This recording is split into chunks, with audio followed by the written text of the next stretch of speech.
Okay, guys, we're going to get started. Welcome, everybody. We are going into the actual first episode of the Glass Podcast. Yep, that's me. You know, you know well. I was going to eventually do one of these, but naturally enough, there were a couple of different things that sort of just prevented me from doing this earlier. We were not necessarily in a position. I was like, well, space out the episode 0 from episode 1 at least a week, if not 2 weeks. I didn't really feel like doing it a week after episode 0. So I waited, and then the next weekend after that I wasn't really interested in it either. Just wasn't feeling it. And so here we are, 3 weeks later. I still haven't developed anything like solid to surround me, just stuff on the sides. I could, but it's like it's not really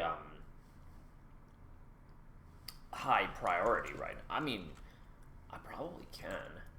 We could just take a text and make some notes out of it. I suppose I'll do that.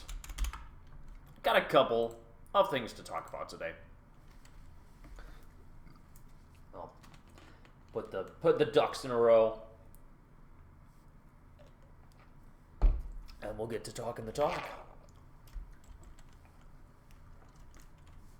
I figured let's give that puppy an outline.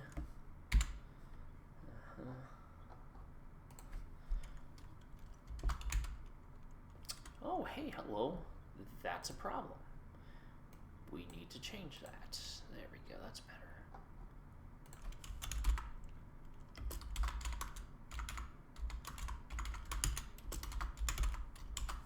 Yeah, we need to make that a little bit smaller. There we go. That's a little better.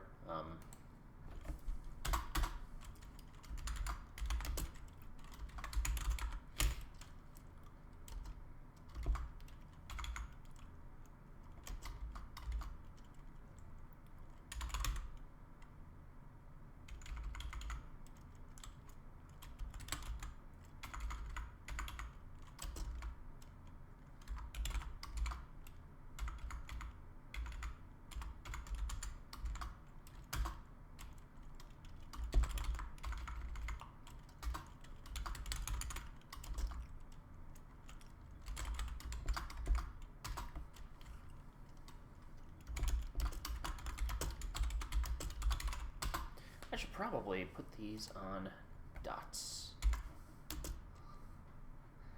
And then just make sure I probably should have done this from the beginning, but, people don't tune in right away. They drop in later. It's like, well,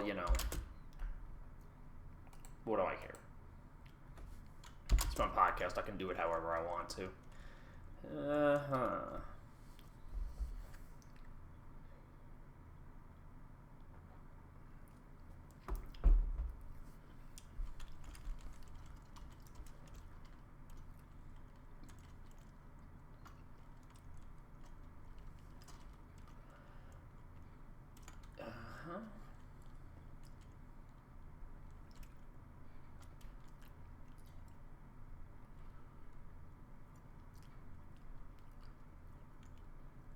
What else? What else?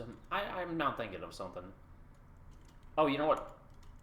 It's probably past the point.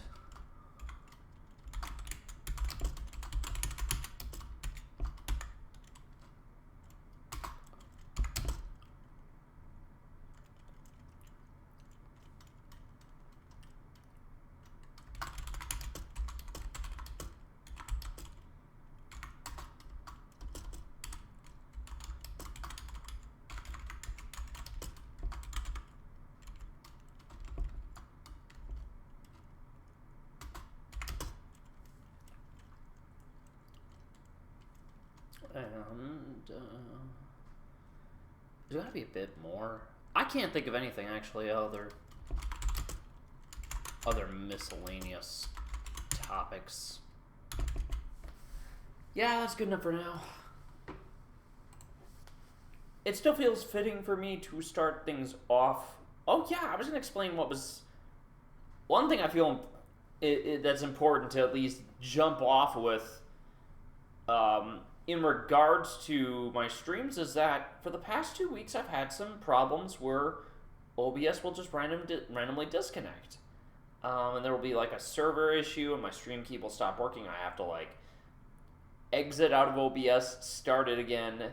I haven't been able to pinpoint the issue with that. That has not. It's not been made clear why that's happened to me as many times as it has. I want to think that maybe it's a server thing, and I just decided to switch servers. So I am only focusing on one server, not pressing auto on it. We're just sort of keeping it that way for now. Yeah, I don't know. I mean, I just gonna continue to monitor it because it's happened 4 times in the past 2 weeks, and it's not fun when it happens. It's just a little bit frustrating because it's like that really shouldn't be happening that many times to me.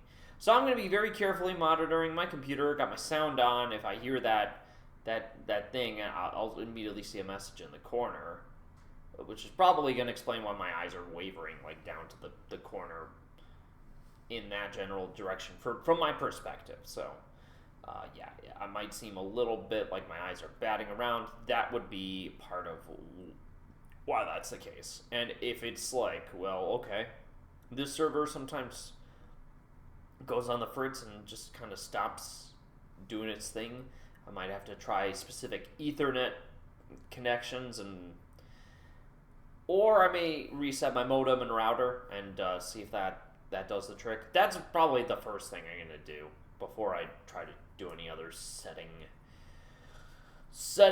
modifications. So, yeah. I don't have too much else to say on that front. I would like to say that I'm not really in a frame to talk too much about Mario Kart 64 because there hasn't been too much to talk about in general other than a couple of events are coming up, and one of them is like a few topics below. Yeah, it's been kind of quiet this past few weeks. There have been a few things that did happen since like 3 weeks ago when I did that first episode, which was like beginning of February. What? There's no way. Oh, it's yeah, okay. Oh, 1, 2. Ah, that's where I was making a mistake. Yeah, that makes more sense. Okay, yeah. Before, I guess the small thing I can say, before, it was before January,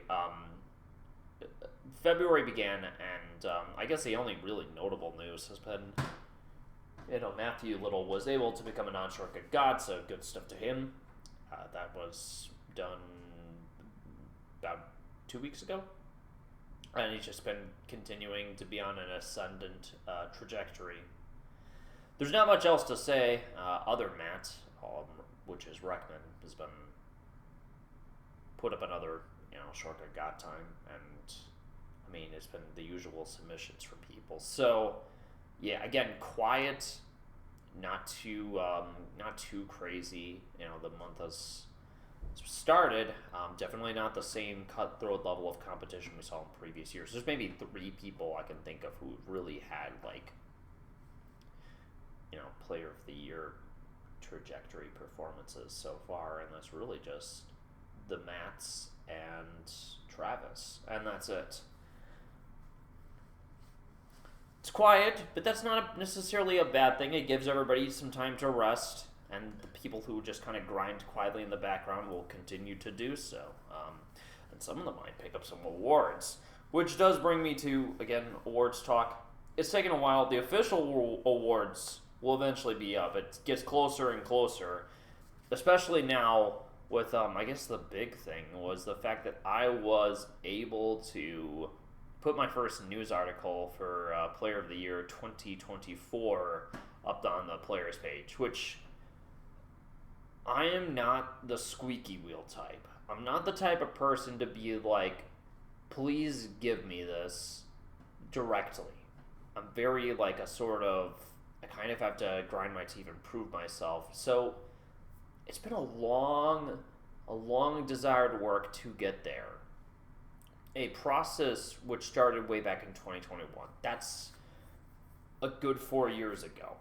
So the fact that I'm being given a chance, if I were to go to the webpage itself and just look, if you look at the people who are on the list and put out articles, all of the people who are on staff for the players page are like a part of the old guard. There's like a few people who are mentioned as like approvers and mods for the Discord server who are somewhat newer, but this is not necessarily like but they're not like that new as in like totally new. Somebody like me is kind of gotten to the point where I became a bit of an old guard member myself. Not exactly. I mean, I need like another 5 years before that conversation begins. But I'm old enough where it's like there's trust, and so it's like, well, we might as well put things into the system. For me, I guess there are two factors. This could have happened sooner, but again, there are two things. Abney's very deliberate when it comes to decisions, and I am not a squeaky wheel. So I do not push hard for that sort of stuff. It's like I don't want to give off the idea that I'm trying to completely like sabotage the usual operations. That's never really been my desire, and I have to remind people that it's just kind of like my goal is to contribute in a healthy way, a reasonably healthy manner that's not going to be like, oh,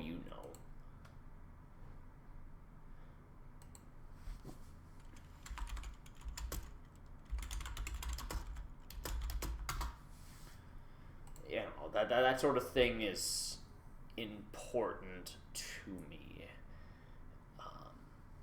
I, for one, am happy that I'm even being given the chance. Because I want to say wholeheartedly that Player of the Year article I put out is not going to be the first thing.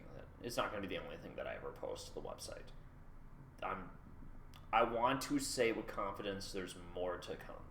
There's going to be more on the horizon with my contributions there as we get everything appropriately migrated for official awards. Because once that's there is a past year's worth of picks between February of 2024 and January of this year that I have done Player of the Week and Player of the Month picks for. I've changed my process a lot. It's a massive overhaul from what I used to do, which would be like, you pick like 8 to 10 players for the month to a spotlight, which is not the way I'm doing it anymore. It's one player a week and one for the monthly pick, which is a big change. It's going down to like 5, and that's really only picking like 5 unique players. Sometimes it could just be like 2 to 3 at the very lowest number. I am fine with that change. As a matter of fact, it was very necessary for me to make that shift. I just what I will probably end up discussing on the actual product itself is that for me, my writing process has kind of hit a bit of a writer's block. I'm having a bit of a tough time. Writing has been a lot more difficult for me. I'm not necessarily just getting through it as easily. I find it more difficult to write the, journals. I used to do them once every 2 weeks. Same rate as like the actual news drops. But with the fact that I don't have a news machine, I did not have a news machine at the time. Somebody like Jake Walter, JTW, had a news machine. So that made a big difference. Whereas I'm kind of just like raw intuition, looking at what like gut feeling of who did the best.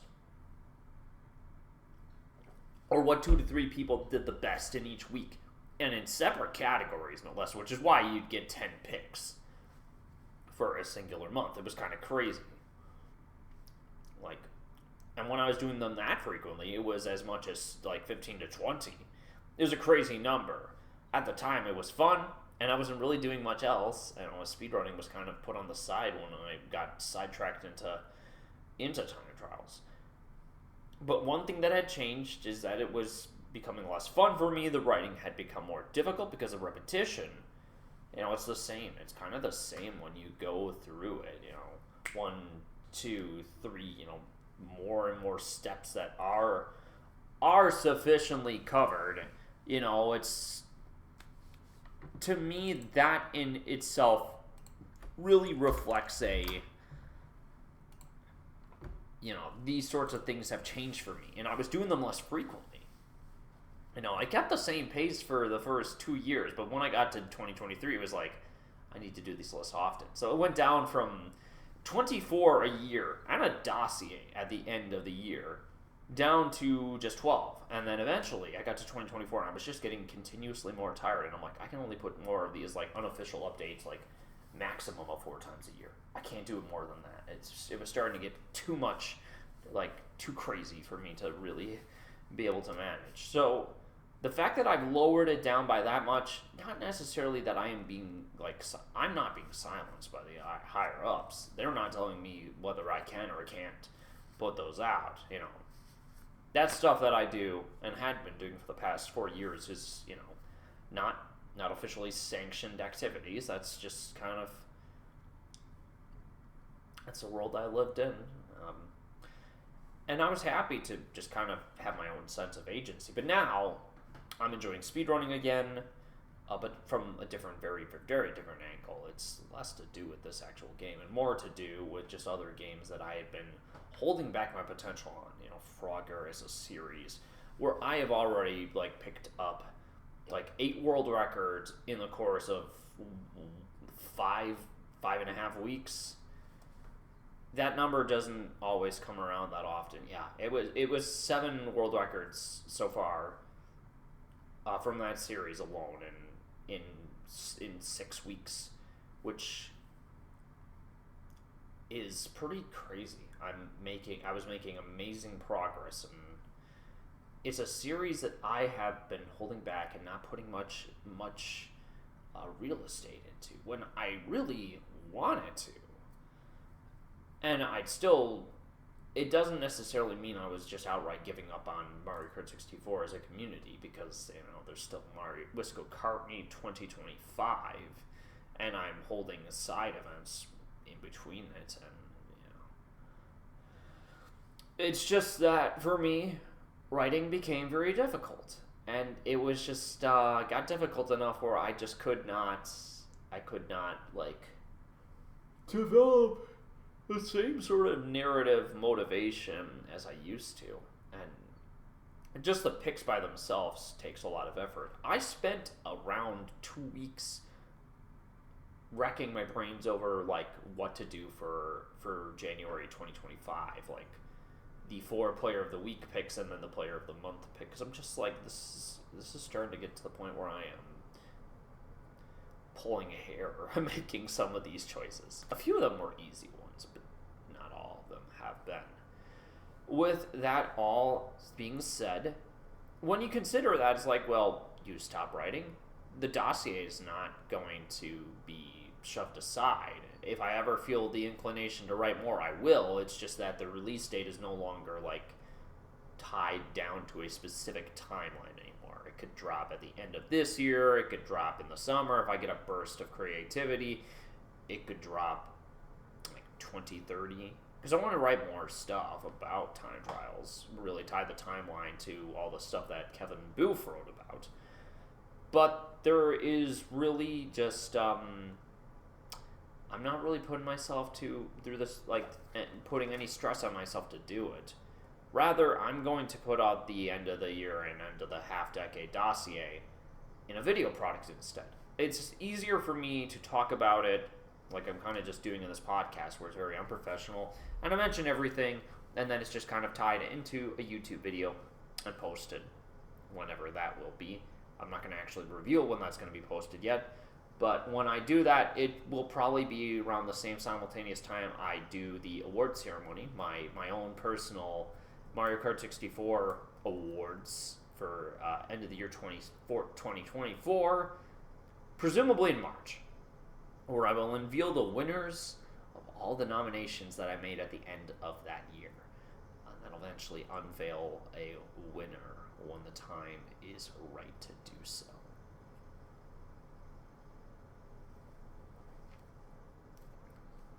So that's kind of the spiel with awards. It's not necessarily going away. It's just changing, and I need to make changes because my life moves way faster, and there's a million more things happening, and I don't necessarily know what tomorrow will bring. I'm doing my best, and I'm making adaptations as best as I possibly can. And frankly, it's good to make changes because I don't want to be idle or, just like stop on trying as hard. To me, it was like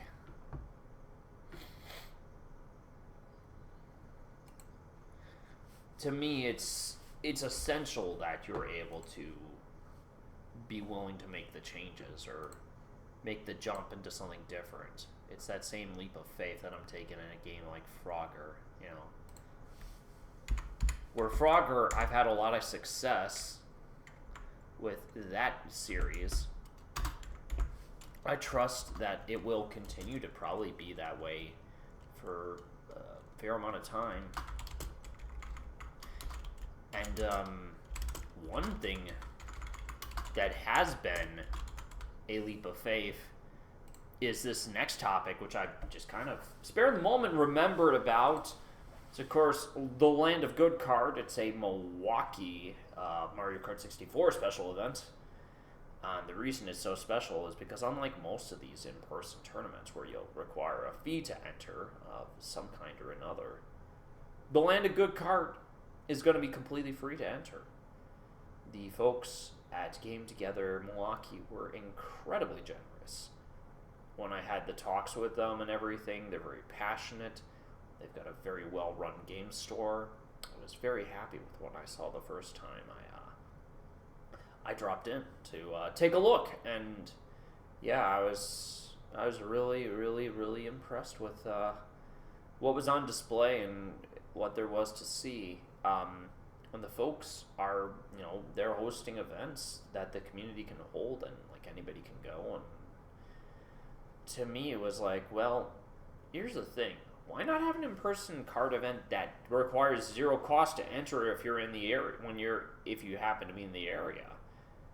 And you can play with the crew and other games, literally anything. It's, there is a bracket, but it's not serious. I don't consider it serious at all. I consider it to be very casual. Friendly. Probably the highest form of friendly as possible that you can possibly make it. And that's why it's free. And that's why it's at 100cc too. I've had my feelings on 150cc as while it certainly produces very interesting moments. There's a lot of players who are newer, and things like spinouts will, just kind of drive them away. To me, multiplayer shouldn't have to be bound by that sort of thing, as it isn't necessarily bound by that in later games unless you hit a banana peel. Which, obviously, that sort of thing goes without saying, and as it would stand, the fact that I was able to organize it, and the fact that it's in 6 days from now, you couldn't make that up. I did not know I was going to have a second regional series on my hands. And unlike Wisco Kart Meet, it's going to be a very relaxing experience for those who decide to show up. We'll obviously have the 100cc 4-player versus bracket, but then from there on forward, anybody can do what they want to for games. We got a guy who wants to play some Wii Sports, and we'll accommodate space for him. I'm cool with a couple frames of Wii Bowling or a few rounds of golf. I'm always good for that. People, if they want to play 150cc, they can do that after yeah, after the bracket is over with, there is a lot of good that is going to happen out of this. And I don't want to say that February is going to be the first one. I talked to the person there. I was like, if this works out well, I'd like to do this again in May, September, and November. I think that would be great. I purposely steered away from August because that's when Wisco Carpine 2025 is, and I'm going to be pledging all my time into making sure that that's like the best event that I host, and I'm really looking to exponentially increase the numbers from what we got last year. Not that last year's numbers were awful, it's just that when you're paying a lot of money for venue space, you want to be able to prove that it's a mainstay and not just a flash in the flash in the pot. That to me is important. It's not necessarily. I view myself as being kind of in competition with Brody's, like PA Card Meet. Not necessarily that I want to like shut him out, but I want to try to one up him in like showmanship in certain aspects. To me, and that may stem from my history of being like in the competitive Smash community or just around fighting game community, games in general, where like the production is massive. I view that. I want that for Mario Kart 64. I want that for the general Mario Kart series. Like a super kart convention similar to like Supernova would be so cool. I think that would be amazing if you could have like tournaments for SNK, Mario Kart 64, Double Dash, and whatever other, a deluxe, maybe perhaps even the newest Mario Kart game that comes out in the distant future, to be shared in the same venue, the same stage, so that hundreds of folks who share a passion for that series can be in the same space. And that to me would be like massively hype. That's the sort of thing I've always wanted of something like the Mario Kart series. But you have to start things up small. Brody's very community minded, whereas I'm kind of like, I want everything for the Mario Kart 64 community. I want expansion that continues to allow the community, like prevent the community from stagnating in activity at any point ever. I want it to be something that's bigger. I want it to be something that's bigger and better, and maybe that's goes against like the old guard's idea of just like, you keep like newer players. I want newer players to be able to jump into the game. There is no universe where I should be like in the top 100 for non-shortcut and the top 10 for shortcuts, because that's not really my passion. We need people who are better and care more than me to supersede me, to bring a whole new spectacle to it, because that's what keeps the game going in terms of its history, in terms of the people who stick around for it. That, to me, speaks more towards that than literally anything else. I don't want it to be closed off. I want it to be big and open and just sort of like larger. The philosophical differences between myself and Brody may, would suggest that I'm like, at odds with him. I'm not at all. That's just kind of how I believe in. That's just the type of thing that I believe in. And so when it comes down to it, I want to be able to fulfill both things. I obviously value the low-key setting of a community like ours.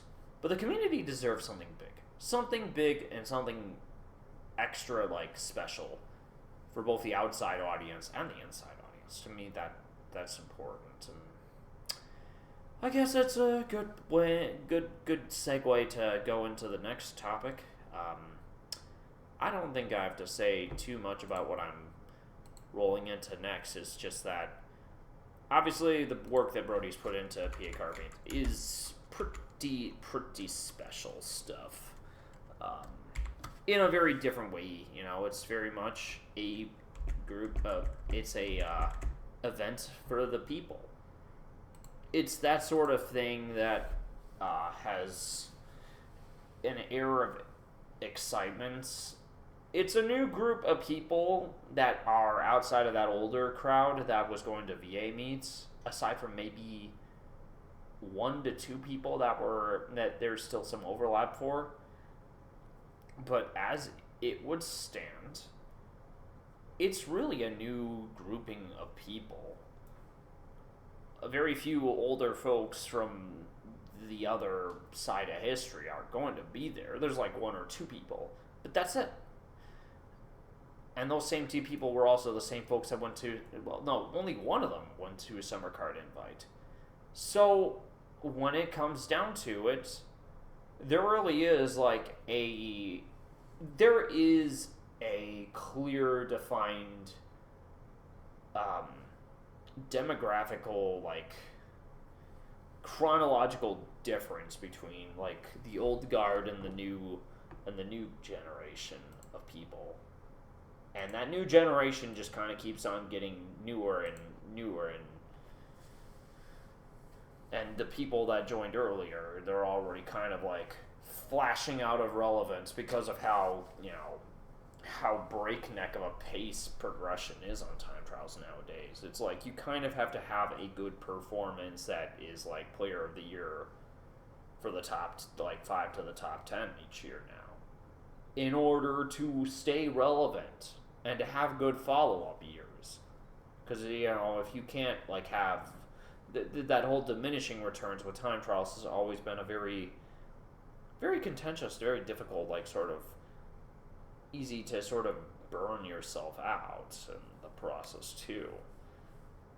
So when you consider the fact that the game and the community have been at it for 27 years, I have the same relationship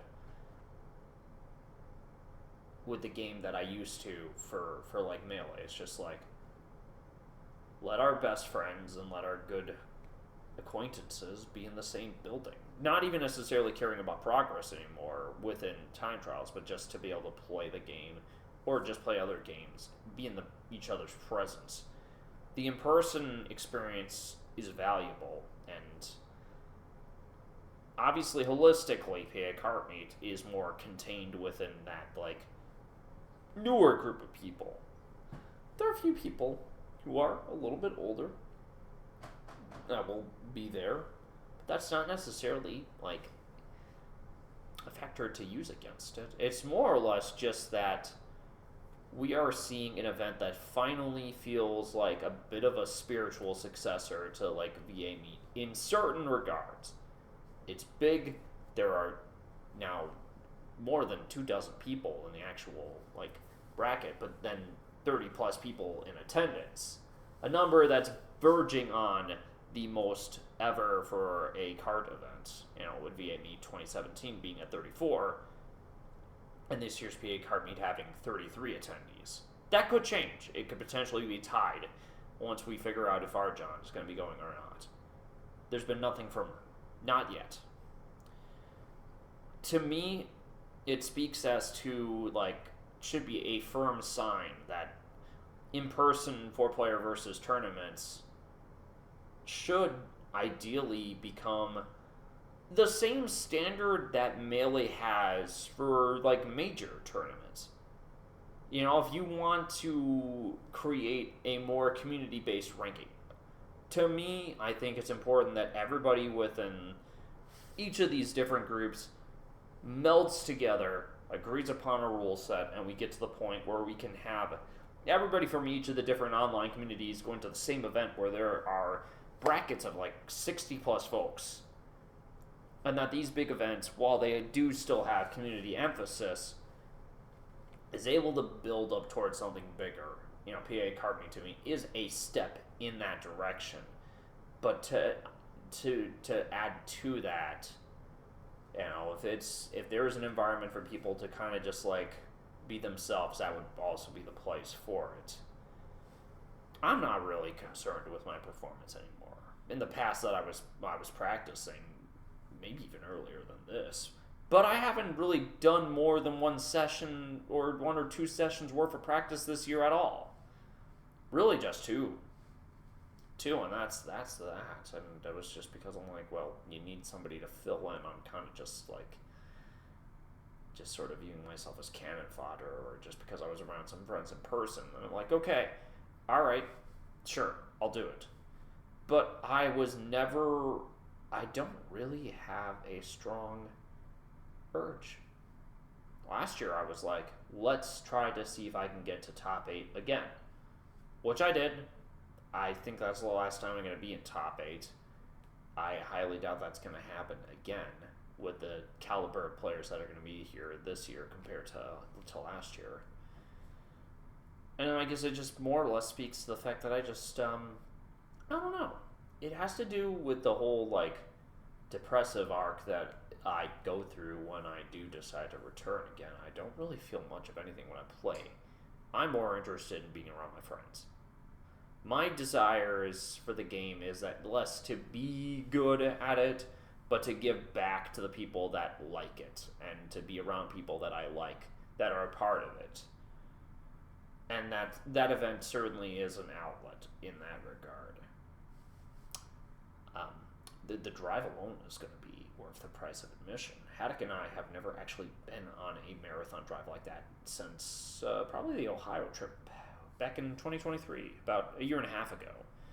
And that was because we were going to a Barcade tournament in Columbus, and I was only on the drive with him and Josh for, say, I was only on the drive with them for about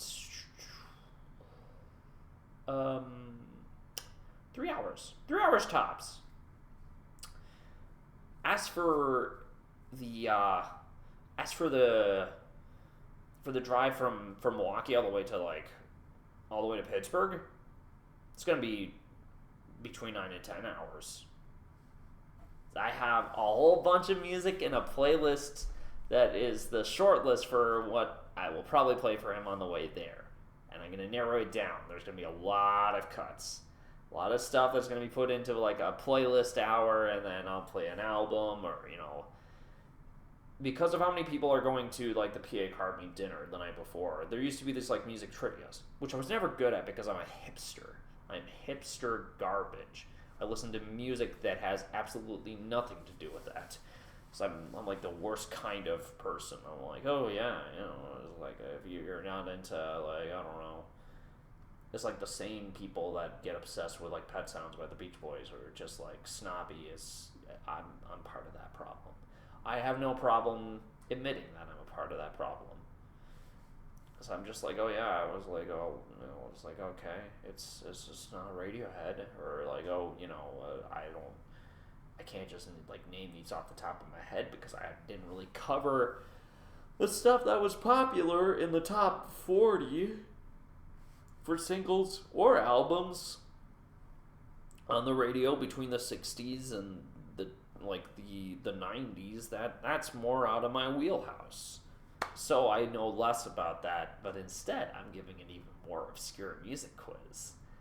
Haddock and I are going to get to do let's see.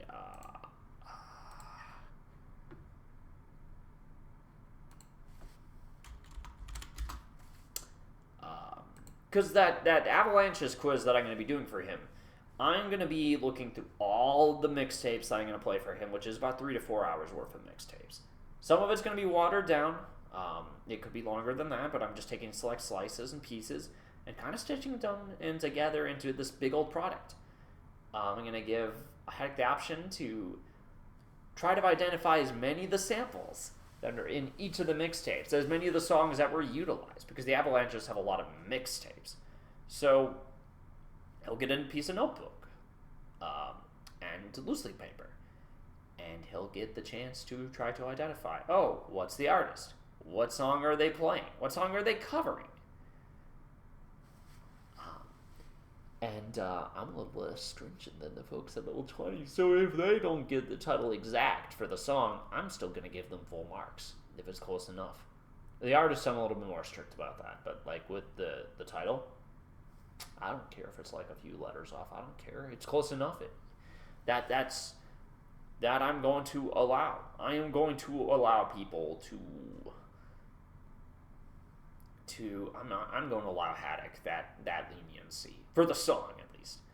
There is going to be hundreds and hundreds of samples to pull from that he could name. There's some he's going to be able to easily identify. Stuff that I was able to easily identify myself when I was first listening to these mixtapes. As I identified more of them. It's also allowed me to discover more music. So, like, these samples are pretty cool. I want to look more into them and allow me to discover new musicians or older musicians I was just not familiar with. So that's the beauty of the Avalanches to me, is that their sampling method feels like a flashback trip into a bygone time that people weren't necessarily around for, or were too young to remember as well. So yeah, Avalanches for sure is getting like 3 to 4 of the 9 hours, just due to the mixtapes and the Wildflower album that I have not played for him. Haddock has not heard Wildflower. He's heard Since I Left You, and he's also heard... No, he's only ever heard the album Since I Left You by the Avalanches. Any other stuff from their discog, he's not heard it personally. So, I'm going to give him an opportunity to hear more of it. And then I'm going to have to kind of cater towards stuff to, as like turn up music for going into Pittsburgh. Because, I intend to go to one bar with Haddock, and then we're going to, we're going to wind up Ubering to level 20 and Ubering back home because I'm going to have shots. I'm going to have shots.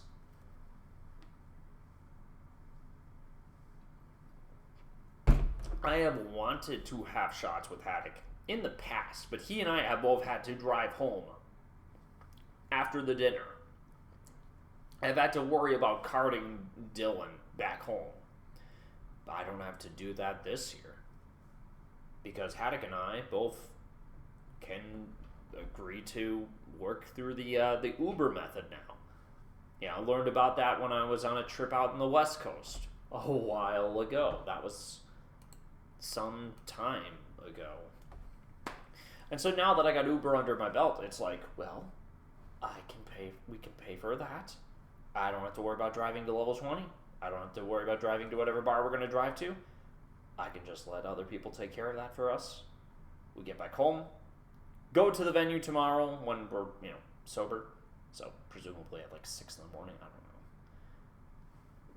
know. However early I wake up. Which is probably going to be early because Brody's just like, yo, you got to get to the venue at like, you got to get to the venue at like 8 o'clock to set up everything. And we got to have everything. Everybody's got to be there at like 9 o'clock, and the bracket has to start at 10. So that's the community aspect. I get that. I'm not there to argue with him on that sort of front because it's a philosophy thing. But asking gamers to get up at 9 in the morning, to be there at like get up at 7 or 8 in the morning for a tournament at like at like 9 or 10, you're dealing with gamers, man. Obviously with Melee tournaments, you kind of have to do it early so that like you can get through hundreds and hundreds of people. But this is an event with like 20 to 30 people. You don't really have to like go that early. Wisco Kart meet starts earliest at 11 in the morning. That's it. And on the second day, we're starting at noon. Frankly, I just kind of find it crazy that like we would. It's like, well, why would you want to? Why would you want to start so gosh darn early without having like a hearty breakfast or I don't know, getting a nice run in or? But that's not my event. That's his. As it would stand, I am providing 2 setups, and if people have like a mobile hotspot that they can set up for day 1, so that I may run pools. There's like group stage pools, and we get to the final bracket itself, and then I don't have to worry about streaming after that. I'm not going to stream on both of my devices. My laptop is not going to be used for streaming. This tower here is. The tower PC that I'm doing the podcast on right now will be part of it. Yes, I'm going to have to make some changes. I'm going to have to add all the overlays that are being created by Cheech. We'll get there. That's going to happen. And hopefully Brody will actually be like, yeah, I'm going to actually use the overlay that Cheech has provided. Because we've had that same, like night sky overlay that he's used for every single one of his streams for the past 4 to 5 years, and I'm like, come on, you can make changes. I've been intending to overhaul the actual podcast structure for the overlay. I just haven't done it yet because I am doing a lot of things at once. I'm sure it's because he's busy, but he's also like a pragmatist when it comes to these sorts of things. I'm a little bit more exuberant and over the top when it comes to setting up things. I want to try to do something fancier in each year. That may also be why I burn out so hard, is because I'm like always looking to one-up myself in terms of like presence, in terms of presentation. That to me has always been that sort of like, you have to be upping your presentation. Genesis 1 and Genesis 2 were allowed to be kind of scuffed. But then you get to 3 and 4 and it's like, you're now at like a professional quality, and you have to keep it that way as much as you can. To me, professionality is like the biggest thing. But that's going to be running for 2 days. We'll have like our pools and group stage on the first day. Then we're going to run through bracket probably the first night, like the end of the first day, and as long as it takes to get through the second day. Which that will be what that's going to be. I have no expectations for performance, and probably going to get trounced, but whatever. It's not really about how well I'm doing. I just want to have a good time. I don't know how often I'll get to see these people, and unless you decide to show up to Wisco Card Meet, then you can get to see me again in Wisconsin. I guess the biggest struggle between, Pittsburgh is like the ideal location to fly into. It's cheap. But like, to me, Green Bay, Wisconsin has always been like, it's a picturesque, beautiful location. The downsides are just, have to do with cost and inconvenience and how long it takes to get there for some folks. And it's like, man, it'd be so cool for people to be, in the shadow of Titletown. And as a core investment, it's difficult for me to sort of keep on pushing as hard as I have to. I haven't done too much yet because I'm waiting on somebody to approve their like admin duties for one of my start.gg pages that I made. As I find it right now,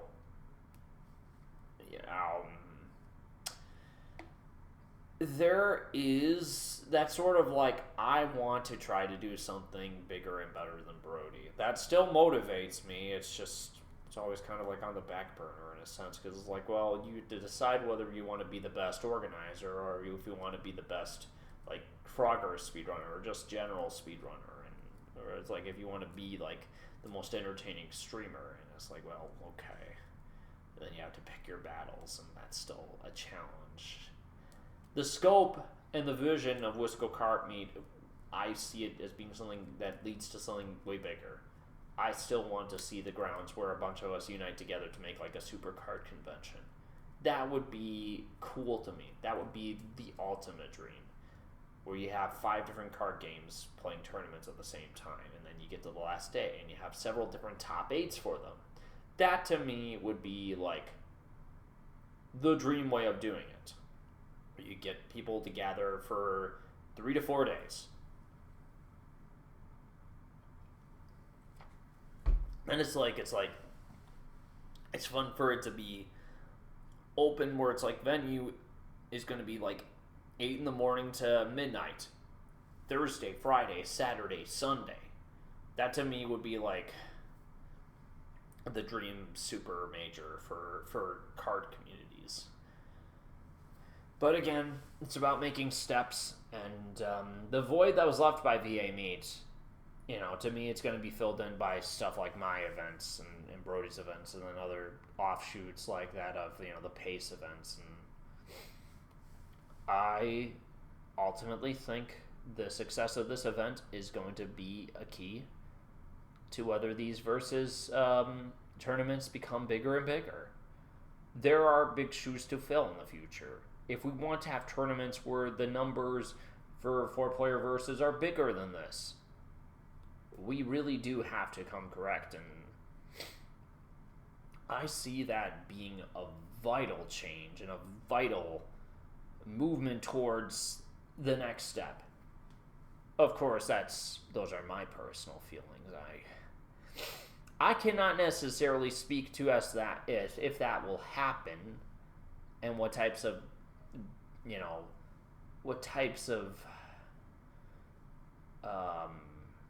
I'm starting to run out of things to say. What types of hurdles that are going to be required to cross through to get to that final dream destination. But to me, it's about the steps. And I've run out of ways to talk about PA Card Meet. Other than, I may attempt to hold my award ceremony there on the night of. And Testy, one of the best battle mode players in the world, is going to be doing a battle mode bracket. So be on the lookout for that. Maybe, presumably on the hotspot stream that I'm organizing. I'm not sure. Again, we'll get there when we get there. Things to be unveiled when the day arrives. And that was that big topic. And from here on forward, the card talk is pretty much done because we're getting to the kind of big stuff. And now we get to talk about the elephant in the room. Everybody probably knows at this point, what we're about to discuss next has to do with what will most likely be one of the biggest Smash tournaments that are held in the year. One of them is Supernova, but this first one that's held before that is, of course, Genesis, which is it's wild to think that after all these years they're on 12. They're on that many entries of the tournament. There have been 12 of them. I remember when there was only 3 or 4. There weren't many. And now there's a whole, they've gone this many years. Again, it's amazing to think that there have been that many of them. I'm impressed that the Melee community continues to persist with such numbers and such, large amounts of people who are willing to go and attend and be a part of it. I think that's great. I'm happy that that's still a thing, because I had predicted 5 or so years ago that Melee was going to kind of just slowly wither away, but that expiration date has been pushed back a long time, quite a few years. And this is a good top 8 for Melee. There's a lot of upsets in the top 64, and just in the general bracket. Players who were going down way earlier than they should have been. Amsa, who was out in 17th place. Jmook, who I think maybe barely, or maybe didn't even necessarily make top 16 either. Players who were juggernauts who were being pushed down one by one. Players who were having big runs that we haven't seen since last year, which is kind of funny because for last year it was maybe a month ago. And so again, one of the first big boy runs was Aura's run. Peachbane, West Coast. Aura's always been good, but reaching that next level, this could be a sign of things to come. Had a close set with Wizrobe.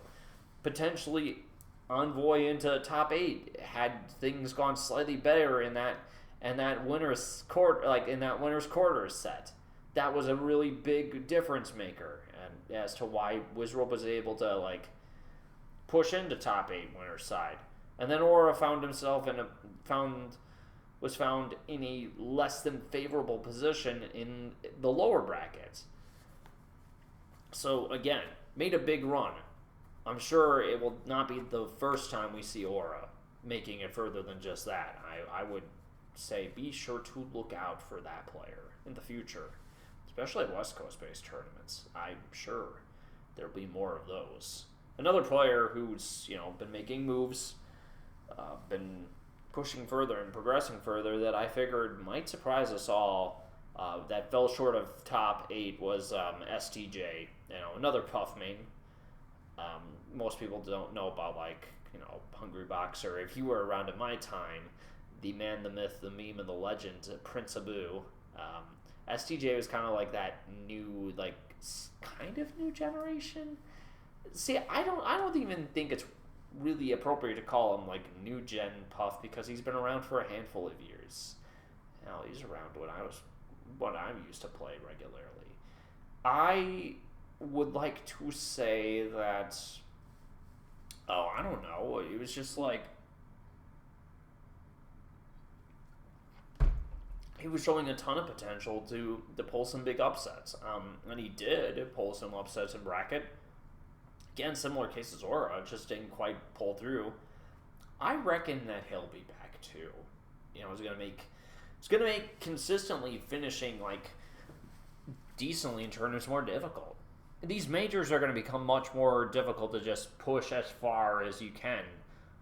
The top 100 is always kind of just the bar for it is getting higher and higher and higher. And so as that happens, the question then becomes, what standard do you give those players, even though, gods are no longer considered necessarily a thing in the way that they used to? Are we in a spot where we're going to see new players crowned for majors? And that almost happened, but I'm getting ahead of myself again. There are a few other players who were not quite able to, jump the horizon. Josh Mann has been a part of top 8s before, in the past.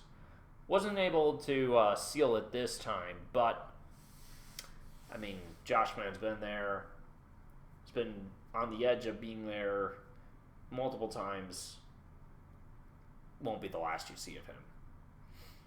And then the last person to just fall short of top 8, I mentioned Aura, I mentioned SDJ, I mentioned Josh Mann, and I can't remember the other person who finished. I'm blanking out on that fourth person. Just unfortunate because you think I would remember. You think I would remember these sorts of things, but I maybe I'll think of it later. But let's get to actual people who did really well to craft a very interesting narrative for Genesis this year. Oh, you know what? I'm guessing it was Junebug. It had to be Junebug. He was close to making it in too. And it's finding creative ways to deal with all the players as well. Let's get to the top 8 though. Again, the first 2 stops at top 8, players we're very familiar with. Seen them in multiple top 8s in the past. One of them more recently has, of course, been a regular mainstay. Won a tournament. I think it was a Genesis. No. It was actually Don't Park on the Grass. My bad. Yeah, that would be Moki. Finished in 7th. Was not too happy with somebody who made a USA chant. There was surprisingly not too much to say about him. He was putting up good performances, just kind of got upset at the wrong times and the wrong places, and I don't know, there's not too much more to say. He's definitely a good player, and I'm guessing he's going to bounce back from this. But it's going to be more interesting to see who is able to fight to keep themselves in top 8s now more often than ever. Everybody is a threat to everybody when it comes to melee matchups nowadays. Obviously, some things are just cut and dry, and it's just it's going to be one or the other, and there's really no other way around it. To me, Moki is going to be always a factor as long as he decides to keep on playing. And somebody else who's always going to be a factor as long as he keeps on playing and continues to be hungry for the days of old when he was, ever so briefly at the top of the world as Axe. I'm an Axe fan. I don't think I have to keep that a secret. To me, he's the protagonist, and everybody else is just just so happens to be there playing Melee. Obviously, it's a selfish viewpoint to have, and I'm a little bit more generous of the game is special. in spite of, certain people not necessarily performing as well. It was a difficult period to be an Axe fan between like 2021 and 2024. It wasn't that he wasn't giving good performances, because he was. It was just always falling short in very unfortunate ways, and it seemed he was just starting to lose his ground to like the new generation of players who were starting to kind of figure out that, the pesky Pika matchup. But this feels like a burst of something potentially new and revitalized for him. First top 8 and first big top 8 in a long, long time. Unfortunately, fell short to Salt twice. It's a tough draw. Seems he's finally ran into a Falcon matchup that seems like a big barrier. Because even Wizrobe, he can kind of deal with Wizrobe's style, and they've been even for who knows how long. I think those two will probably continue to be 50-50 as far as the matchup goes until the end of time. I want to believe that much, but Salt just kind of like plays it differently. And she's just like kind of somewhere in between like Wizrobe and herself, but it's not that simple to me. I don't want to equate her to like all the other Falcon playstyles, because there's this sort of mix of patience, but then there's these ridiculous like setups or combos that she'll try out, and reaching it over what would normally be considered overreaching would wind up sometimes being the most advantageous, like the most rewarding punishes or stocks that are taken. And there's flashes of brilliance there. I believe she's won a tournament or two that were like almost considered majors in the past. So there's always signs of promise that maybe there's something bigger. Unfortunately, aside, the only other player who's ever really had like the matchup figured out for Puff is Wizrobe versus Hungrybox. Nobody really can handle it that well, and HBox was kind of steamrolling the likes of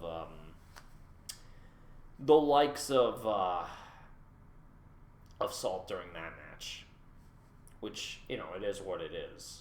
We'll get to Hungrybox. That's a topic that I gotta say for a while. There's more to be had with that.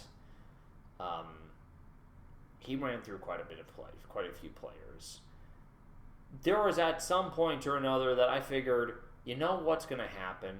I'm pretty sure we're gonna see Cody Schwab destroy everybody for the next few matches, but Mango had slid through, and he was on an ascendant trajectory on day 2. If it were day 2 Mango, I think he would have won the whole thing. The thing about it is just sometimes you get to like the third day and you're tired and you're worn out, and your best plays are like behind you for that tournament. And that's the hardest thing. That is the hardest thing for some top players, and it's like, are you going to cross the finish line? There are certain players who their B game is on the second day, and then they go into their A game on the final day. Mango's B game is still better than a lot of players' A games, which is why he finished in the likes of 4th place. And he was able to slide through a lot of the dominant points where it seemed like Cody was going to be the one to face off against Hungrybox, but we did not get to see that. Because Mango was just able to slide through some of the most ridiculous things, just Mango things. Unsurprisingly. I guess it shouldn't be too shocking that he was able to push through. He's had the better record between the two of them for a good while. I can imagine this is not the last of Cody that we're going to see this slowdown. I think he's going to continue to stay well within the mix with how well he did in 2023 and 2024. I would count on seeing him make some big tournament runs. Well, now we're going to get to the top 4. Well, we got to see Mango in prime form on Saturday in day 2, and a lot of people like Mango. The X factor for entertainment and showmanship is like way up there in the stars. The problem with a guy like him is that you get to the third day, and sometimes, no matter how hard he's trying, or like, keeping it together as much as possible, it doesn't take much for us to get to be in the presence of Mango the Buster. Whether you like it or not, you can't avoid it. That day eventually arrives, that hour eventually arrives, that set eventually arrives, that game eventually arrives where, like everybody else in this world, in this life, the facade of perfection cracks for just a moment and all hell breaks loose. This is Mango, for better, for worse, and honestly, it's the cycle. I'm used to it now. I've seen it for all it's worth.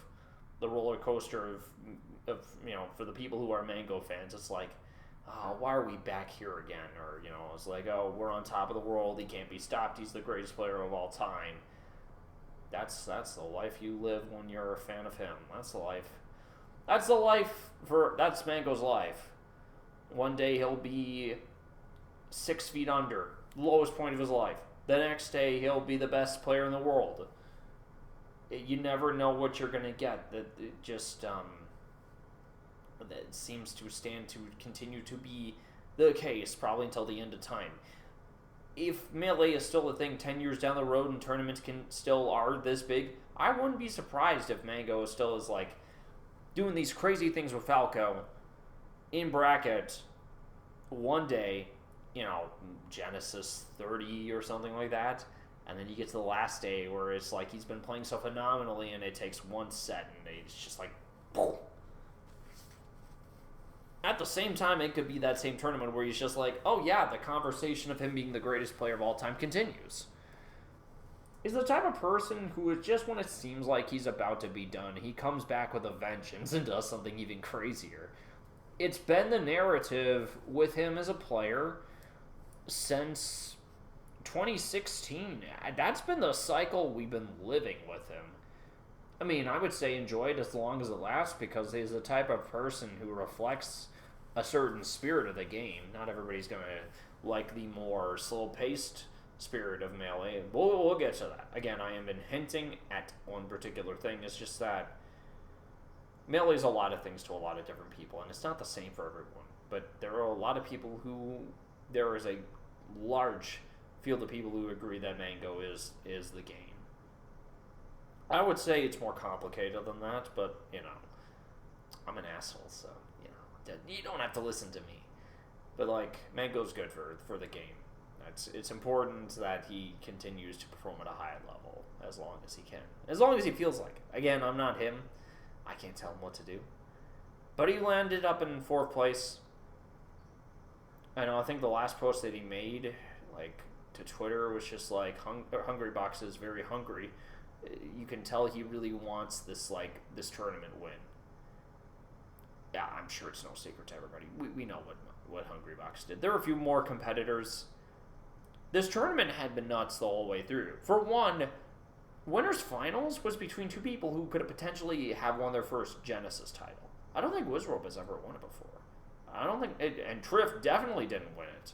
He's never been in a grand finals until tonight. Which should highlight, I think somebody we're not going to see the end of for a good while is going to be Triff. He's been around for a long time. He's been a good player, but I don't think he was fantastic until about 2 years ago. And he was really starting to show incredible strides of improvement in 2022, 2023. A lot of the clips in 2024 had been giving me the idea as he's been creeping up. And and it shows how long I've been out of the fold. And it's he's clearly made improvements that I didn't even necessarily suspect were possible. For the first time in over a decade, there's been a European Peach player that leads for the region now, and it's relatively important when you consider. Armada left a bit of an absence. I'm not to say that Triff is the replacement. You don't replace somebody like Armada. But for the character Triff is definitely a natural successor. Um, if you give it enough time, I think we're gonna be keeping on talking about Triff with like greater form of reverence. If he continues to get better this year, I wouldn't be too surprised if, like, at some point this year, Triff does wind up clutching out a major win. Second place is certainly a damn good start for the year. And that should tell you everything you need to know. I mean, Mango busted out. We got to top 3. And much like how it seems like Cody Schwab was in control of Mango, when then Mango pulled the clutch, Wizrobe seemed to have things in control against Hungrybox enough. But then there was like the big boy comeback by Hungrybox, which used to be the standard when I was playing more frequently, between 2016 and 2018. It was regular to see him pull the clutch, just at any point, at any time. It was a regular day, you knew it was like nothing abnormal, business as usual. He's won a tournament, and people like me would get like angry at him in the past. It's funny to think that it's like, oh, why were you spending so much energy getting angry over Hungrybox? It's kind of crazy to think that I would even be that remotely invested. Nowadays, I watch him and I'm like, cool. But I guess that's a little bit of maturity for you. I like to believe that a lot of Melee players, when they first start, you're starting a phase. I feel like most Melee players aren't grown up until they've like hit age 30. That's my personal opinion. I have to say that it's like handling an L. You need to be able to do that. It's like, if you're so invested and you let it like ruin your weekend, what's it worth? What was it worth watching? And to me, I mean, I've grown in the years to have a charitable viewing of HBox, because I lived through an era where he was constantly being dished out like hate and disdain. I don't think he's perfect. I frankly have certain gripes that have nothing to do about the game. But like, again, there's still that continuing sort of like, oh, he plays boring, but like, what's to say that Melee is just always fast and reckless? That the methodical, more pronounced and deliberate slow style of Melee is really a measure of like the perfection of neutral interactions. And if anything, the top 3 who made it in this tournament, Wizrobe, Triff, and Hungrybox, should tell you everything about the perfection of neutral as a whole. It was like, who's the first to crack, and you have to be, in a gladiatorial arena, and that very much so was the case for Grand Finals. It's one hell of a performance. I can't do that every weekend though. If we do that, my lifespan is going to be shortened by at least a decade. My issue with those long sets is not that they're boring, it's just that they are incredibly stressful. I find myself pacing around the room because I'm just like, you want both players to do well, but you know that you're gonna fly from one wall to the opposite if one of them like messes up, or if you're invested in Triff, you would want him to win his first tournament. Like I said, I don't think this is the last time he's going to be in Grand Finals with how much improvement he's shown against HBox in these 2 sets compared to Riptide of last year, which seemed like a total wash. I would like to believe the biggest thing that helped Hungrybox compared to Triff is that this is Triff's first Grand Finals. In a major like Genesis, that's not a guarantee for you. There is years and years of experience that Hungrybox has, which is incredibly helpful in Grand Finals. Whether the crowd is against you, for you, it does not matter. He's been there so many times. It was not his first rodeo. He's had so many second places for the past handful of years, aside from his win at Riptide? Way back in 2022. It's crazy to think his last major win was that long ago. And so for Genesis to be the one that he won, I guess there's a certain sort of like destiny that comes written into that. Who knows if that was going to be the case if like Zane didn't miss out on his flight. But then again, he could have been a part of the group of players who also got upset in the process too. We never know. There was an expectation that Jmook was going to be there. There was an expectation that Amsa was going to be in top 8. Then again, there was expectations that maybe somebody like Plup was going to be able to sneak his way in. And Plup has been doubling up with Rivals of Aether 2, a bracket that he dominantly won against a Rivals of Aether specialist, Cake Assault, which speaks to just how highly skilled Plup is at fighting games and Smash adjacent games in general. It's nothing short of impressive. His win is going to go under the radar because of just how much theatrics and how much storylines there was to a guy like Hungrybox, who seemed to be done being in the sun until now. Perspective is important because to me, as a kid, I would have gotten, as a younger, in my younger age, I would have gotten very upset sometimes. It was like, oh man, my favorite player lost to him again, or it's like, another Hungrybox win, can't we see anything else? But it's been gone for a long time. A shell of his former self. It's sad to see. So it was like when he gets so close and you're like, wow, this is different. You want players to perform well. As I grow older, I've come to this sort of like revelation. It's like, if I'm going to watch a Melee tournament, I want good performances from everybody. Which is why it's not so fun to see Mango just bust her out on the last, game. Now, obviously, you can't necessarily do anything about that. But the thing about it is, in the grand scheme of things, if there's anything to be said about like my reaction to how the tournament ended for Melee, I think it should speak to the fact that I don't have any qualms about who won. In the past I would have been upset, maybe threw a fit. Nowadays I'm just like, it's good. It's good for the community. It's good for the culture that somebody who's been a pillar for a long, long time, like HBox, is able to return back into the top of the mountain. Who knows how many more times that's going to happen? Again, like I said in my own Mario Kart 64 community, you never know when you're going to get your last personal best time, or you never know what's going to be your last tournament appearance.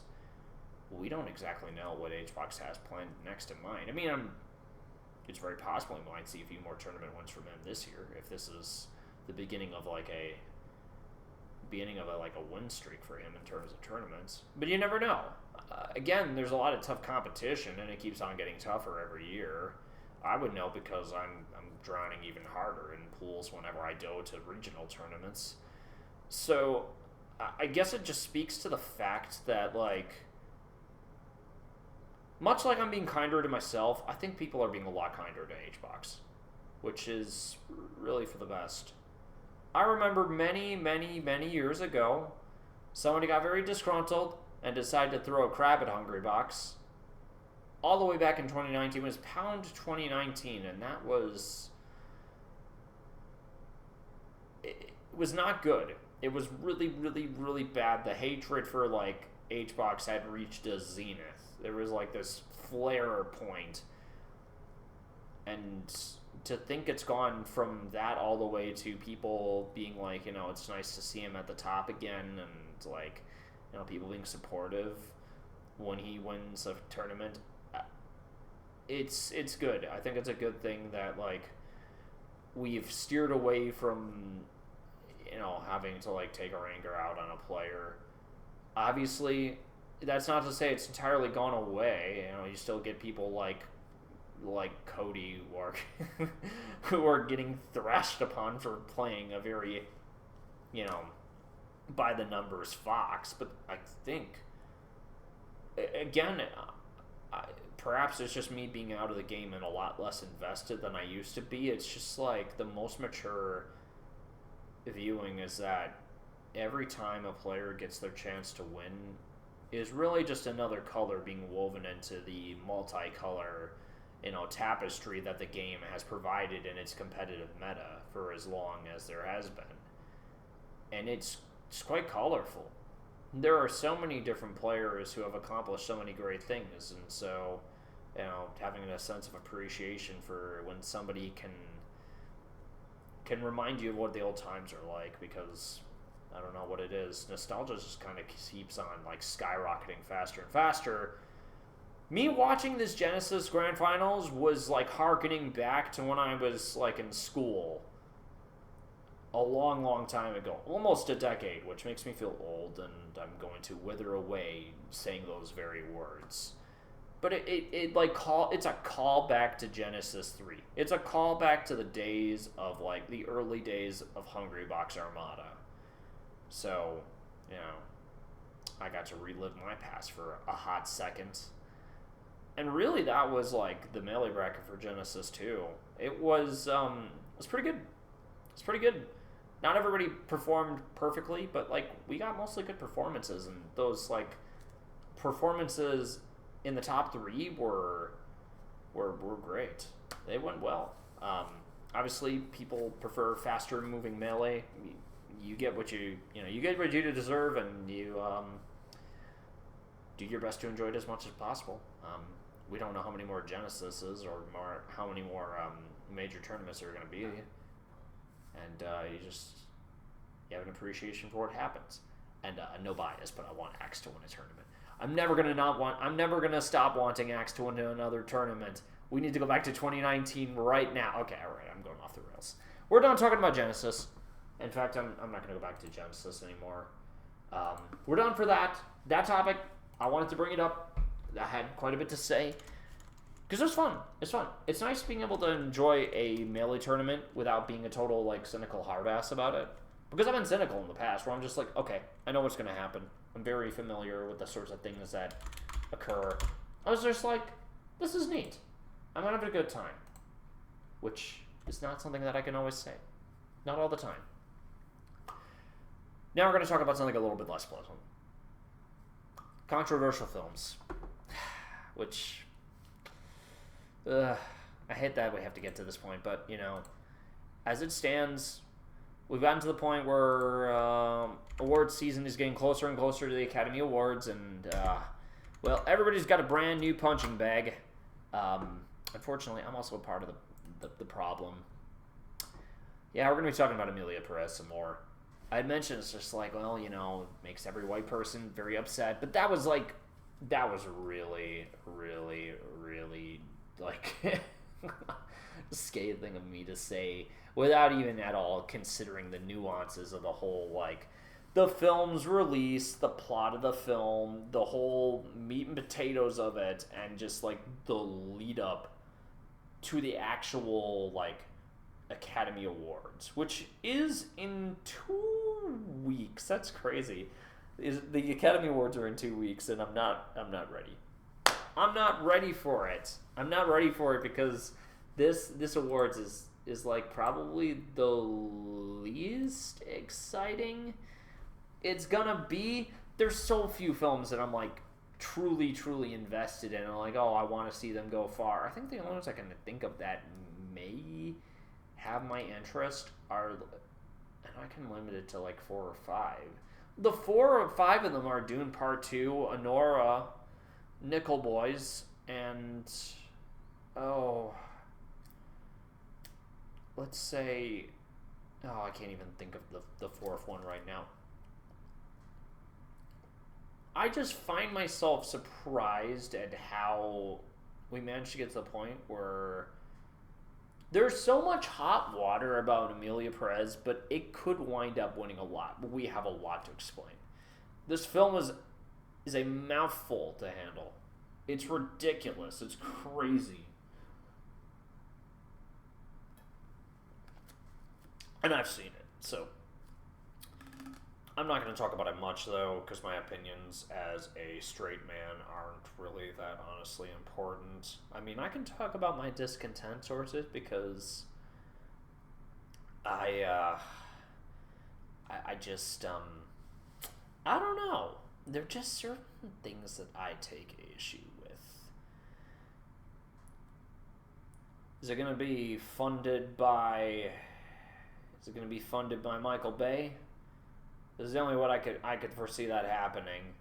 Attach my gamer tag to a movie film.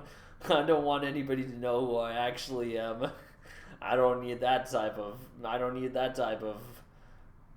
paparazzi on me. I'll walk out of my apartment, I get flashing cameras. That'd be ridiculous.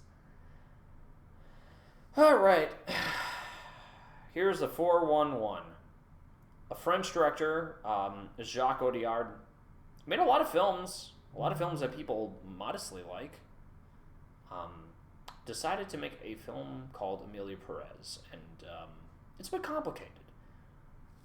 There is a lawyer in the film. It's played by Zoe Saldana, and she is a lawyer who takes on criminal cases to try to prove clientele's innocence. And one of the particular cases where the person was actually guilty of the murder that they did was freed and let go. Was taken up by this lawyer, and so she feels really bad for it and wants to do something different. So she winds up with a case involving a Mexican cartel boss who was looking to get a gender reassignment surgery, and it gets very complicated where she gets this cartel boss gets the reassignment surgery, taking on the persona of Emilia Perez, and leaving the country to live a new life. I think it's in France, if I remember correctly. I may have gotten that detail wrong. And it gets so much more complicated about that. It's the character of Perez coming to terms with her new identity and still being haunted by her past as a criminal in organized crime, and so much more that I'd have a hard time explaining. That certainly has potential to be a good plot, and that's not to say that the film is completely empty-handed. My experience with it, I have to say, is that there's a lot that's frustrating, is because, stuff that I can't do justice. Again, if you wanted genuine, more people more fit to talk about it, especially from the point of transgenders, having trans critics talk about it. There's plenty of articles. I'd have to find them, but those people would be more qualified to talk about the issues having to do with it, because while I have the same issues, it's more or less somebody who understands the actual as the heart and soul of it all. Having them explain why the film is tone deaf is so much important than me explaining that it's tone deaf, because every white man is going to say, oh yeah, the film was tone deaf. And frankly, it's frustratingly tone deaf, because as we learn more about the director, Audiard didn't do much research for the film. Didn't put much time into it. You think you would want the writing for your film to be top-notch, the best as possible. It doesn't matter what topic it is. You want to be able to dig deep into the heart and soul of the character you're creating. Or if you're doing a biopic, you'd want to devote as much time to making the character feel as real as possible. Again, as it stands, all the shooting for this film, it's supposed to be taking place in Mexico, but all the filming was done in France. There's only a few settings where that would genuinely be in that country, when you're not even doing it on location. And that's that goes into issues of another thing about films, is that 99% of the films that are being viewed nowadays, they don't even take place on site anymore. 99% of those films are taking place in 3 or 4 different locations in the United States, or 3 or 4 different locations in the world, because it's the cheapest. On-site location has always been in the name of authenticity. That's like the best that you could possibly do. And so when you start to, in the film industry, strip down like authenticity in the name of money, that's where we start to have one issue. That's one thing. On-site location was just not there. And then the lack of like actors from Mexico too, because there's a whole film industry there. Let's not get it twisted. There is. It's there, and there are talented folks that come from there. See previous films that have been given a chance at the Academy Awards in the past for nominations at the very least. There's plenty of them. You don't have to dig too far. You could have a full-blown cast of people from that country. And that's just a core piece of like, the lack of research that was done. It strikes me that ODR thinks that he was able to get the essence of the whole thing with the film just by like just understanding the story enough, which it's kind of rich of him to say. Also, Yoshi, thank you for the raid. I did appreciate it. As it stands, it really does just kind of feel like every element that had potential to be flashier, with Emilia Perez just kind of fell short because it either lacked authenticity or it felt half-assed. You don't have to look too far to find a lot of people kind of like me who are just like, this is either lacking like the feeling of genuineness, or it gets to the point where it is just so like, it just winds up just being obnoxious. We haven't even gotten to the worst part. I mean, again, let's get a few things out of the way. Zoe Saldana as the lawyer in Emilia Perez. Not bad. That's fine. Actually, it's pretty good. And then, the person who played Emilia Perez, I'm blanking out on her name right now. She was fine too. She was not terrible. The things that were of issue with the film was just how bad the writing was. The writing was really, really, really bad. It was either really bad or really tone deaf, and that to me was just like, you can have good performances and some mark in the neck is like a step in the right direction if you're gonna have like genuine trans roles for trans actors. That's a thing. It's just that when the director is not really of that like fabric, that still is a big hurdle. And then the person who played as Emilia Perez is like got a whole bunch of controversy that has nothing to do with the film now. We'll get there. We'll get there because that has been adding to the controversy that the film has been having coming up to the award cycle. And it's getting to the point where it might supersede Crash from 2005, a film that was also extraordinarily tone deaf. Crash is bad in a whole different way. Emilia Perez tried to have both a drama and a musical, and it is it is incredibly stilted. It is sad when the musical parts start kicking in because the songs are so terrible. It's like you really shouldn't be trying to make a musical out of this material. That's one thing. That's me. I've never really liked musical films all that much. I've always felt like keep musicals on the stage. That is, might come off as gatekeeping. To me, cinema is the opportunity to be cinema if you allow the dialogue between characters, if you have action sequences, to have those be the shining points. To me, the singing doesn't necessarily reflect to me as being a focal point of cinema, but again, I'm not necessarily always the target audience and these sorts of things. Every song that was a part of each of the musical aspects of the film were left incomplete, they're clunky, and they're cringe. And it totally shreds apart the pacing of the entirety of the film. It just makes it feel awkward. You're like, oh, we're in like a kind of intense sequence. Oh, there's a song. Oh, and this is going to feel awkward. And then suddenly it's like, it just cuts away. Like, what about continuity? Why would you think it benefits the continuity of the film to just cut off the song at like what feels like a halfway point? You know, if you're gonna do anything in film, you can't take half measures. So again, my biggest issues had more so to do with the fact that it tried to be a musical when it shouldn't be, and that's what really ruined it for me. Because like there was a lot of potential topics that had great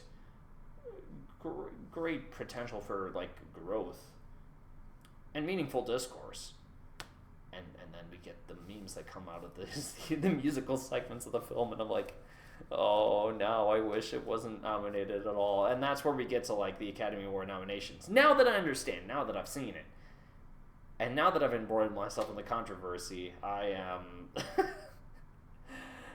let's just say I wonder every day if the Academy Awards will ever recover from this. They've had some bad moments. They've had some crazy moments in their history. And I'm starting to think that Will Smith punching Chris Rock is not even going to be the worst thing that happens.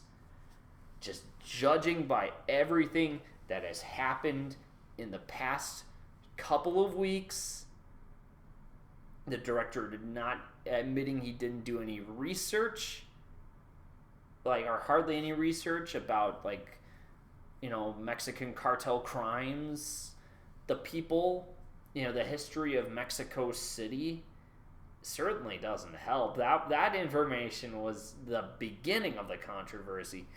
But what really sent this, like, over the top is when people started diving into the remarks of one of the actresses that was involved. And it's not Zoe Saldana, thankfully, you know, because she deserves better. She deserves better in the grand scheme of all of this.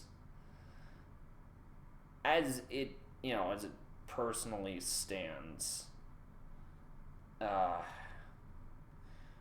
It has more to do with one of the other, you know, actresses, which is Carla Sofia Gascon, who is, you know, a trans woman. Got the first ever to get a nomination. That's a big step. It's, you know, in any other case, I'd be like, this is really, really important. Unfortunately, you know, if you leave the performance and you start getting to other things that she has done and said in the past, it starts to get really ugly in a hurry. You know, we've got like xenophobic comments that she has made on Twitter between as recent as last year and going back, like, you know, for like 5 to 10 years. Not a good look. And people have been very, like, you know, deservingly scrutinizing it, because it's like, well, you know, it doesn't look good when that's the sort of thing you're saying. And if you're trying to make a big push, you know, for more diversified, you know, performance nominations, it just looks really bad when you make pretty nasty comments of that sort. I'm not going to go into detail with too many of them. Frankly, it's not worth my time. They're there, and if you want to search for them, you can do it. I'd say I know there's better things to do. The thing that it makes me nervous about it is it's leading up to this potential process where the Academy is faced with a choice with certain people who have really sold the reputation of Emilia Perez. The film, if it gets wins, people in the Academy Awards, or those who are watching, are going to be up in arms. There's going to be a lot of whiplash to this sort of thing. I can imagine this could be the first time where people, like, not just, I mean, in the past, there has been people, like, who have questioned the validity of the choices, the integrity and the validity of the Academy Awards as early as, like, the 2000s. This cycle is looking even uglier. It's looking even worse. You know, And to me, if anything, it's very possible the Academy Awards voters might just stay within their shells and not think anything of the controversy. It's very possible. That is a possibility. And so now it makes the award cycle so much more interesting because some people have said that Anora has now gained ground as like being higher up in contention and maybe potentially taking over a lot of the nominations, as it seems like. And what was originally seemingly like a sure pick for Zoe Saldana to win for Best Supporting Actress, it is very possible that she might get snubbed because of the controversy that was surrounding, Gascon, the director Audiard, and just everything that has come out about, like, the disaster that, Amelia Perez's, had. But just on top of that, I think there are just better written films that deserve to win Academy Awards. The Academy Awards, the folks who run the awards have a history of picking films very similar to it that make them feel like they're, having meaningful discourse and good conversations, and then it's just like, well, it's actually pretty shallow. In retrospect, and the films that are making very meaningful discourse kind of just get buried underneath because the Academy Awards has a certain disdain for certain people. The Safdie brothers have been out of contention for so many years. A film like Uncut Gems, where Adam Sandler was giving one of the best performances of his lifetime. Uncut Gems, the Safdie brothers and Adam Sandler should have gotten nominations in the past. And then there were other people who have given, like, groundbreaking performances. Have done amazing directing. David Lynch has had, obviously I'm picking all the white people picks, but like, and then it goes beyond that. You got other, amazing directors from foreign countries who are doing amazing, like, cinematographic, like, techniques and doing crazy stuff with the dialogue and providing unique approaches that are getting, snuffed, that are doing stuff that feels like it's worth discussing. That, to me, it's like, when you decide to choose Oscar bait, that's where there will be issues. That's where people will start to look the other way and say, well, maybe there's a more qualified award show that I can watch instead. To me, there are other critic circles who are going to get the limelight more. And, I mean, for one, the Golden Globe Awards already got under a lot of fire for the amount of wins that they gave this film. And it's very possible that might sway things in the future as to which ceremonies are considered the most prestigious. This right here, the controversy surrounding this film, and really the lead up in actual awards picks that are made by the Academy Awards are going to decide if it, I wouldn't necessarily outright say it may be the beginning of whether it survives or kind of collapses in on itself and fails. Because I see that being a potential changing point where it's like, with the advent of platforms like TikTok and, the film critic has kind of died off. So, like, a lot of the meaningful films or the underground films, which have crazy, crazy super experimental material in them, is being ignored. Or in worst cases, just, being lost to time. It's very possible that the prestige of the critic film or just cinema that is worth appreciating and challenging yourself to might be going away. I don't know. It's very possible. And such an Oscar bait controversy like this one might be the step towards no return. But we'll find out. There's 2 weeks, and if anything, this controversy is going to give Conan O'Brien plenty of dialogue to work with.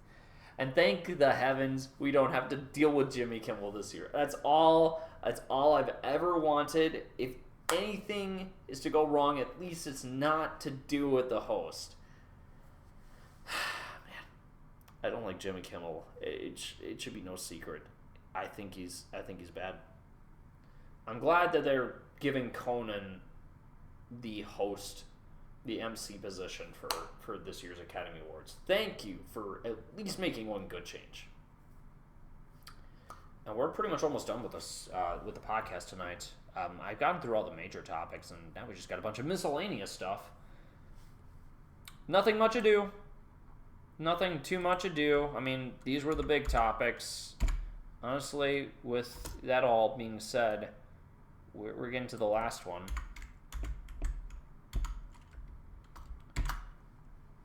I guess we can start with one thing. Mostly to do with my stream. I did pick up a world record last week. It was the one wrap world record for Frogger for the Game Boy Color. It's my childhood game. It was the very first video game that I ever received back in 2000. It was either 1999 or 2000. So quite some time ago. It's amazing to think that I've pushed the world record as far as I have on that game. One wrap is now below the 8-minute mark. To me, the holy grail would be if the game would be pushed down to below 7 minutes. It's got potential to go there. I undoubtedly think that personally. And as it stands, I intend to do big things with Frogger as a series. We're at the beginning. As I've said before, Frogger is a series that I was originally starting to stack world records on in 2000. And then Brody managed to rope me into Mario Kart Time Trials for a hot minute there. It's not that I'm completely disappearing from Time Trials, but I have had the difficult decision of, my potential on Frogger had been put off for year after year after year. And I got to the end of last year, and I was just like, man, all this lost potential. I want to be able to fulfill upon it. And Frogger is a series to me where I could make big moves. And I'm being pretty deliberate right now, but I'm also doing casual playthrough streams and other things with my stream that I have never done before. And my channel might get more and more experimental as the years go by. I want to, have the liberty to push in brave new directions. The podcast, of course, being one of those, steps, to me at least. As it would stand, I think that Frogger is a series where I could make groundbreaking changes just based on how well I did with Frogger to the Game Boy Color. And how much of those changes I'm able to implement into other Frogger games, my understanding of arcade loops has been so rewarding. And the series of changes I've been able to make as a result of it are just making me think that I have this breakthrough moment where I start to just go crazy on the whole series. Tomorrow's stream is going to be the arcade Game Boy Advance version of the game again, because that one loop world record could be cut by at least another minute. And there's so much more that I can do. And as I start to realize, it's I can start to set the standard for really just stitching together theoretical TASs for those games, because I've been waiting a long time to optimize routes in ways that the people are, it's a different type of optimization compared to, Mario Kart. Optimizations in Frogger is really being able to push through the type of input aggression is so much different. In Mario Kart, you're moving very horizontally with your movement. With Frogger, you're going all over the place in a million different directions. And the complexity of Mario Kart 64 and just Mario Kart games in general is how well you're able to handle that, that slipstream, sort of navigation and creating boosts at the back of your vehicle. So it's a very continuous, when you're drawing out an MT, it has to be perfectly aligned within a set stage and structure.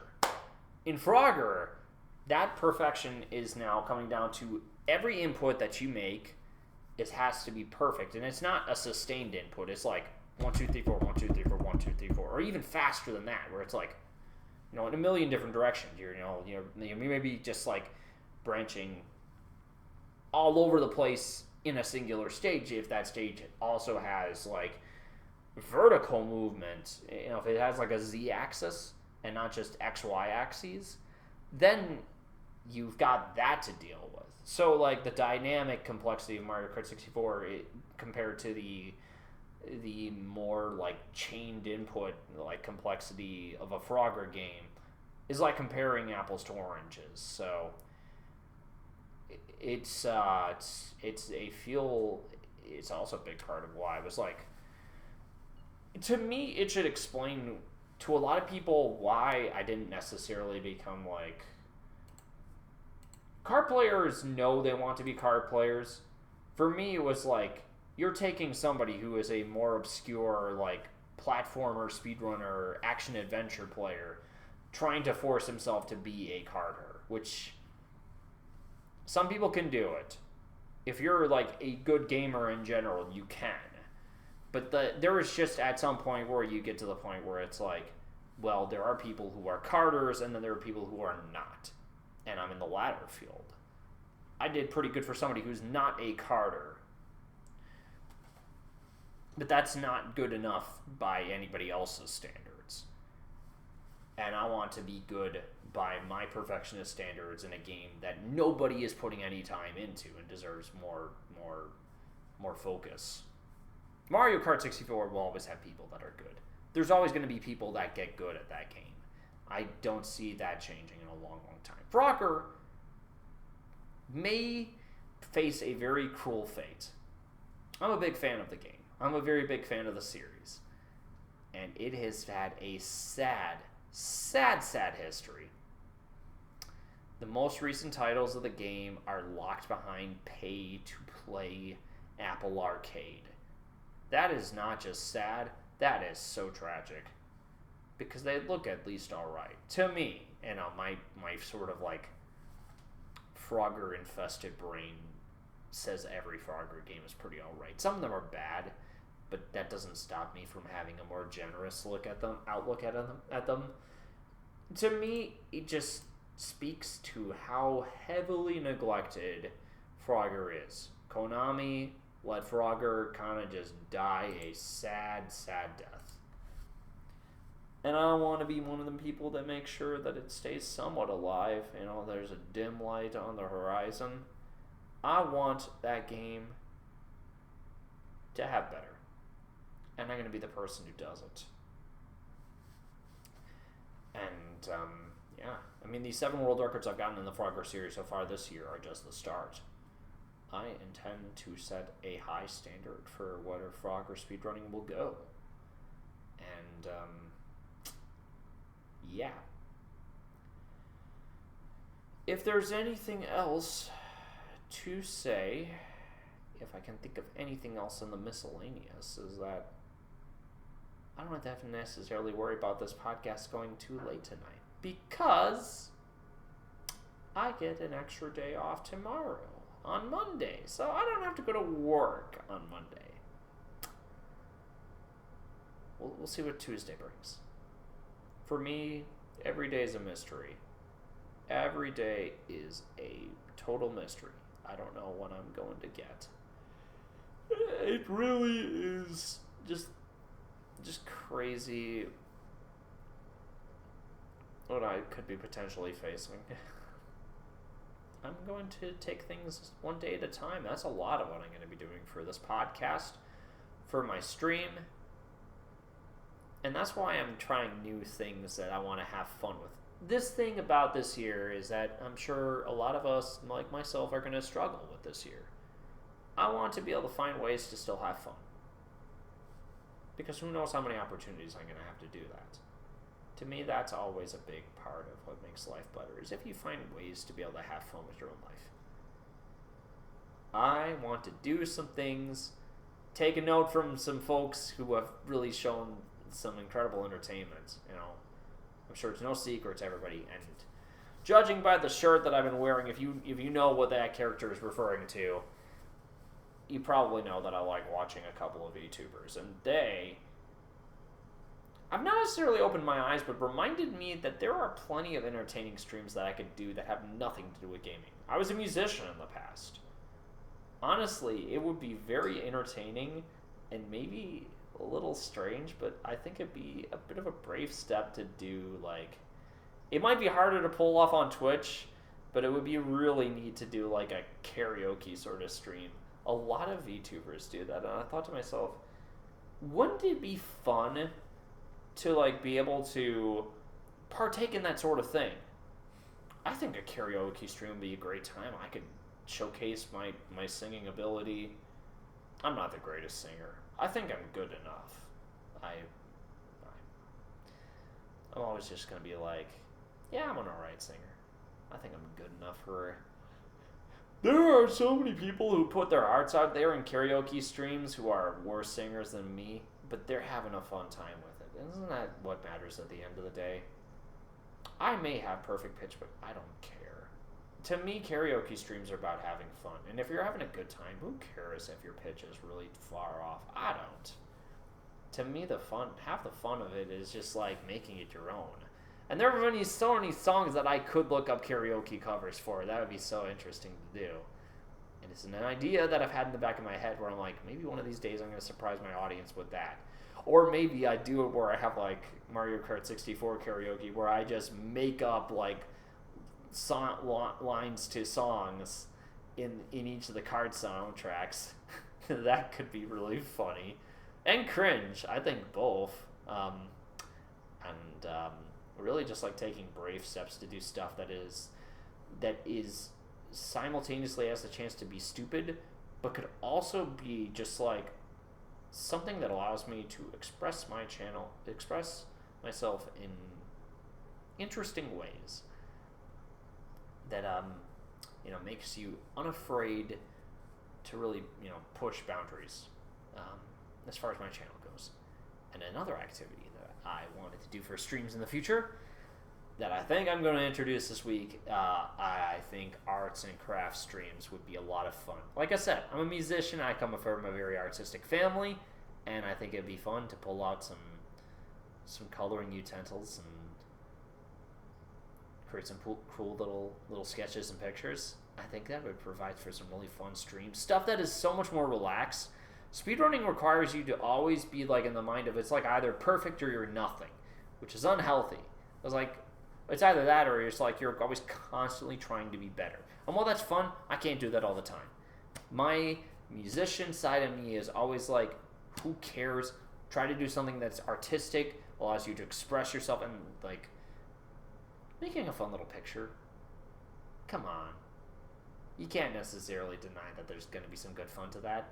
My first activity with my arts and crafts stream that I'm planning for this week is going to be related around Mario Kart 64. Trust me, or we're going to do something for that. I wanted to talk briefly about those two things because that is going to be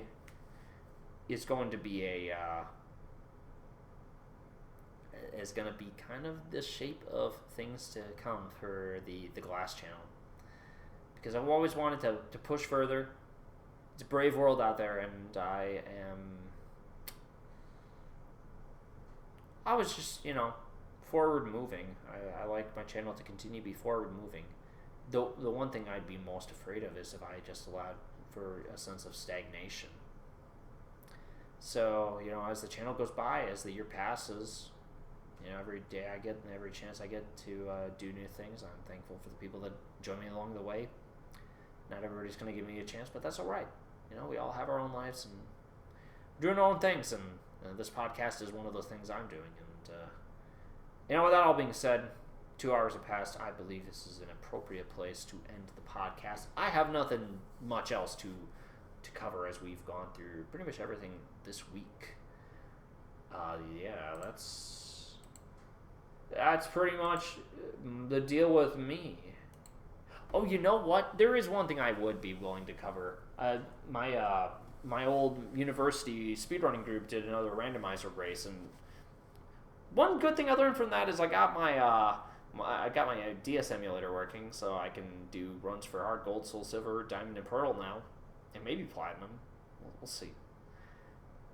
That anything up through like black 2, white 2. So that does open the gates for more randomizer races. I have managed to finish dead last and skunk out of my runs without even finishing them, so it'd be really hilarious if I went the whole time without finishing a single randomizer race. It's possible, but I will be there every time, as many times as I can. I have to give it up for Robotic for doing a good job organizing those. He's been holding that together, because I used to be the one that had the organization within my university group for those, but he's carrying up the helm very well. Frankly, it's good that he is the one that is carrying the torch. Somebody has to. There will probably be another one next month, and hopefully it does not conflict with PA Kart Meet, but we will find out, and I am just going to be hands off the process. We'll come what may, we're going to get there.